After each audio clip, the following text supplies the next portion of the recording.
Does ADHD lead to affairs? Let's talk about it. The What's Eating You podcast is a series of mental health topics that are designed to make you think, learn, educate, and validate. Enjoy the show. For those that don't know me, my name is Steph and I'm a psychologist here to break it down. Welcome to another episode of the What is Eating You podcast. I'm so excited to get into today's topic on Freestyle Friday. Freestyle Friday is a segment on Fridays where I freestyle the episode. I haven't had much time to prepare for it, so I'm going to wing it. And these are usually the best episodes. And this week it comes from you. I put a question box on my Instagram called Psychology Q&A. I do let people know that it may be used for podcast purposes and I have obtained consent to share the question. And this week's question is, can you discuss any link between ADHD and having an affair? This is an interesting topic and I actually got asked this by Abby Chatfield when she interviewed me on her podcast, It's a Lot Pod. She asked about ADHD and relationships. So if you want to go listen to that one, it provides more information on the topic, but I'm going to go into this. Now, ADHD, for those who don't know, is a neurodevelopmental condition. What this means is that your brain is wired differently. People with ADHD have lower levels of access to dopamine and norepinephrine. Dopamine is your sensation-seeking neurotransmitter. It is responsible for feeling good, feeling uplifted, feeling happy, feeling desirable, feeling excited. And we get dopamine through lots of different things: exercise, eating, alcohol, drugs, scrolling on social media, external validation. The list goes on and it's different for everyone. Now, this is why people with ADHD are often impulsive and potentially hyperactive. There's 3 types, and they may be more inclined to behaviors to get that dopamine fix because they have lower levels of access to it in the brain. Norepinephrine is the neurotransmitter responsible for initiating movement, getting started on tasks. And this is why people with ADHD struggle with procrastination because they've got less of that neurotransmitter, which helps push them to initiate, to get started on tasks.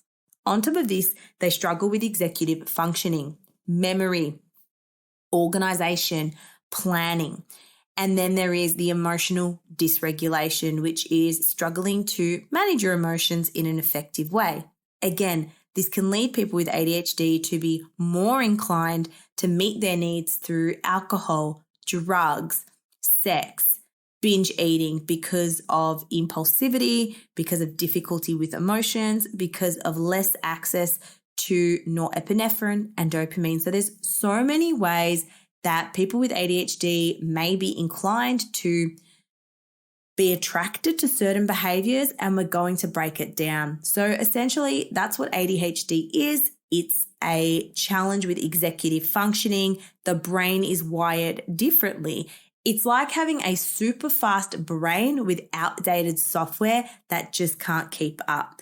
And this impacts people in many ways. It impacts their relationships, their engagement in day-to-day functioning, attention, concentration, their relationship with food, their self-confidence, because their whole life they've wondered, why am I different to everyone else? How is every woman except me got her life in order? How is her place so clean? Where is all the stuff? It seems like you're watching a magic trick for many women who struggle with this.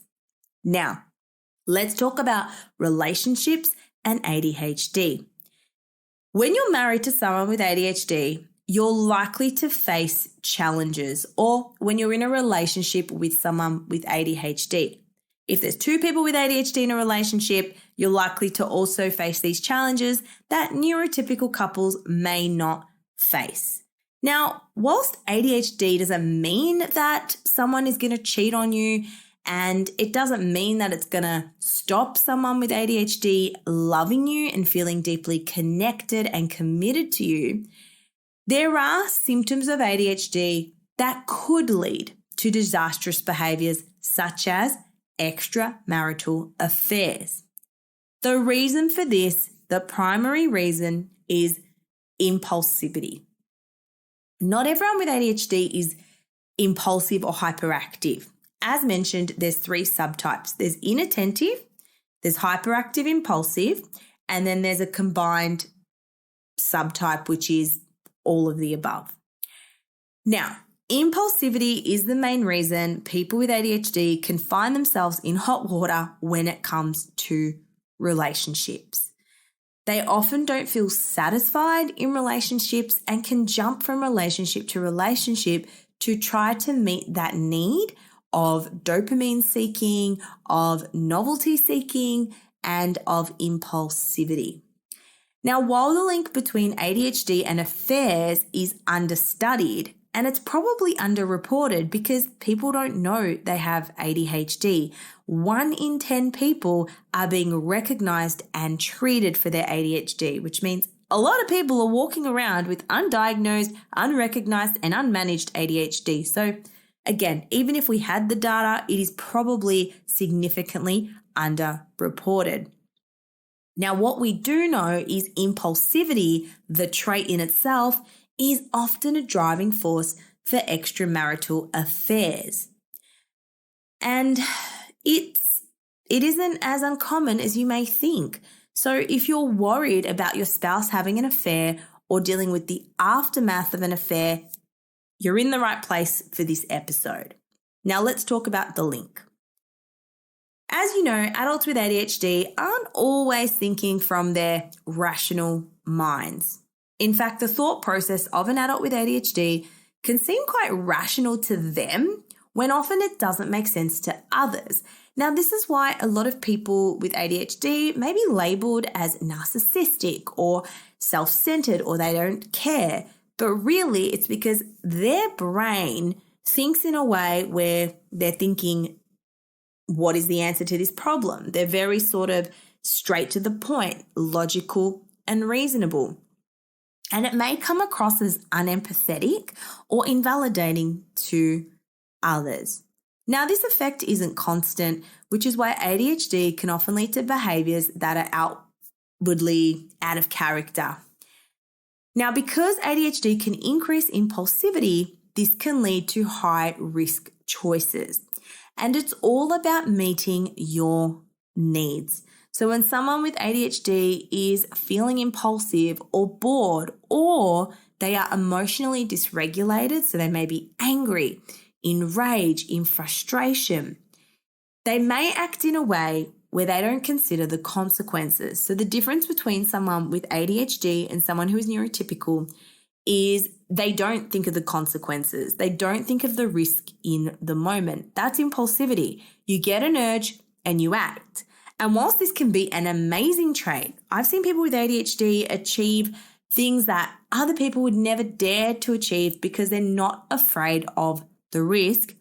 It can have a double-edged sword, right? Because they don't think about the aftermath. They don't think about the potential consequence to their actions. Now, while neurotypical adults are more likely to stop themselves from indulging in certain urges because they think, you know what, whilst I'm maybe attracted to someone or I'm having an urge or I'm being tempted, they're able to say, no, I have a partner I love very much. This is just a fleeting moment and I'm not going to engage in this impulse. Neurodivergent adults can get swept away by that impulse, realizing only when the impulse fades what they've done was wrong. Now, how can you avoid this if you are in a relationship? The last thing you want to do is become distrustful of your partner because of their ADHD. Remember, just because you have ADHD, it doesn't mean that you're going to cheat or you're going to be in a relationship that's problematic. But while there may be a potential link between ADHD and infidelity, it doesn't guarantee that your spouse is going to cheat. The good news is that there are steps you can take to insulate your relationship from the possibility of an affair, even when your partner struggles to control their impulsivity. So what are those steps? How can you make your relationship as healthy as possible to avoid this happening? Step 1, communicate about your emotional needs. One study found an estimated 96% of people whose partners have ADHD face difficulty or strain in the relationship. That's a huge statistic. Your spouse may struggle to be an equal participant in your household. You may feel the need to micromanage their task management. Therefore, communication about your emotional needs is so important. If someone with ADHD needs time to decompress or needs some distance or space to themselves, which they often will because their brain is overloaded, try not to take this personally as the neurotypical partner. Because if you don't speak about your emotional needs, if you don't address them, one or both of you might start to feel resentment for each other or for the relationship. Now, I know open communication about your emotions can be really hard for someone with ADHD. Why? Because many people with ADHD grew up in a household where their emotional needs were not met. Not everyone, but many people. They would have suppressed their emotional needs, or perhaps they put other people's needs in front of their own, which lent their own needs going unmet. So practice this. Start to recognize your emotional needs and maintain open communication about them. It might actually be as simple as, hey, can we set a time to talk about what's going on for me right now? You need a strong and safe space to confront your emotional needs as they come up. And maybe the neurotypical person may need to express needs of affection and how often they need that. And the ADHD person needs to try to listen and be on board. The second thing is communicate your sexual needs. Impulsivity isn't the only thing that can lead to an affair. Many people in a relationship, neurotypical and neurodivergent, find themselves seeking sexual satisfaction outside of the marriage or relationship. In fact, if your partner's ADHD makes it difficult for them to focus on your sexual needs, it could increase the chance that you would seek satisfaction elsewhere. So it can go both ways. So it is crucial that you talk about sex. The goal is not to coerce your spouse into having sex when and how you want, but to find ways to increase the shared love and pleasure. Another thing to remember is people with ADHD may be drawn to alcohol and drugs. Now, this may impair their judgment. And when their judgment is impaired, they could be more likely to engage in risk-taking behavior. So just remember that drugs and alcohol can indirectly impact this happening. So if one or both of you seem distant or dissatisfied sexually, you need to have a conversation about it. Intimacy is so important. So you've got to figure out, am I happy with where we're at? Where would I be happier? What are my sexual needs? And it's important to have a game plan for impulsive moments. Communicate about impulsivity. If your partner has this frequently, you might want to come up with a game plan. So for example, what do you expect from your partner when they're feeling impulsive and your other partner's not around? What steps can they commit to that might curb those impulsive feelings? Maybe it's about engaging in a different activity of impulsivity, channeling that in a more adaptive way. Keep in mind that a game plan isn't always going to be foolproof, no matter how many times you practice the steps. But maybe when they're feeling impulsive, you can organize a night out. They can channel that to trying a new game or trying a new meal or discovering something fun like a puzzle or something interesting. It really is different for everyone. So it's about asking yourself, what do I do when I'm feeling impulsive? Is it adaptive? Is it maladaptive? What can I do to address this instead? We want to work with the impulsivity rather than ignoring it and hoping that it goes away. Next is, are they getting psychological therapy and medication support?